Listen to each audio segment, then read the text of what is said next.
జోగి రమేష్ ఆయన ఈరోజున అనుమతులు లేకుండా ప్రొసెషన్ తీశారు అని చెప్పేసి మన మంత్రి గారు రవీంద్రబాబు గారు విమర్శిస్తున్నారు.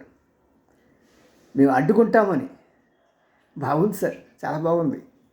మరి గతంలో ఇదే జోగి రమేష్ చంద్రబాబు గారి ఇంటి మీదకి వెళ్ళి దాడి చేసినప్పుడు మీరు ముందుకు రాలేదేంటి సార్? ఏమండి, మరి అప్పుడు లేని ధైర్యం ఇప్పుడు ఎలా వచ్చేసింది? ఎప్పుడు మనిషి ఒకే స్టాండర్డ్లో ఉండాలి రవీంద్ర గారు. ఆ రోజునేమో కనీసం ఆయన అరెస్ట్ చేసిన రోజున ఎవరైనా బయటకు వచ్చి ప్రొసెషన్ చేశారండి? ఎక్కడైతే పెద్ద ఊరేగింపు చేశారా? హర్తాలు చేశారా? ధర్నా చేశారా? ఏం చేశారండి? పాపం పిచ్చి ఆయన మిమ్మల్ని అందరూ మళ్ళీ తిరిగి చేదిస్తారు. కానీ పాపం ఆయనకి వేరే వెళ్ళలేక. నిజంగా చంద్రబాబు గారు గ్రేట్ అండి. మీరెవ్వరు పాపం మీ అందరి మీద నమ్ముకొని అందరినీ ఒక స్థాయి చేసినా సరే మీరెవ్వరు ఆయన అరెస్ట్ చేసినప్పుడు బయటికి రాకుండా ఉంటే మనిషి ఎంత కుంగిపోతాడండి. ఒకే ఒక్కడు బయటకు వచ్చి నేను ఉన్నాను అన్నాడు.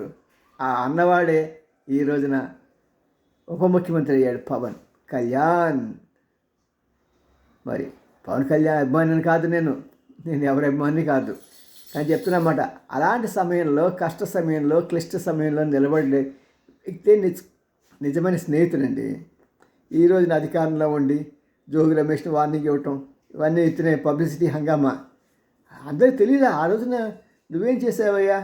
ఇదే జోగి రమేష్ కదా ఆ రోజున వ్యాన్లు వేసుకొని వీళ్ళు వేసుకొని ఆ సీఎం ఇంటి చుట్టూ తిరిగేటప్పటికి కొట్టడానికి తిట్టడానికి వెళ్ళేటప్పటికి నానా బూతులు మాట్లాడితే మెచ్చి ఆయనకి పదవి ఇచ్చారు కదా జగన్. ఆ రోజు విమర్శించలేదేమి, ఆ రోజు వార్నింగ్ ఇవ్వలేదేమి? నేను అంటున్న ప్రశ్న కాదు, ప్రజలు అంటున్న మనుషులు ఉండవు. భలే రామ నే అలాంటి మాటలు అనండి. See you.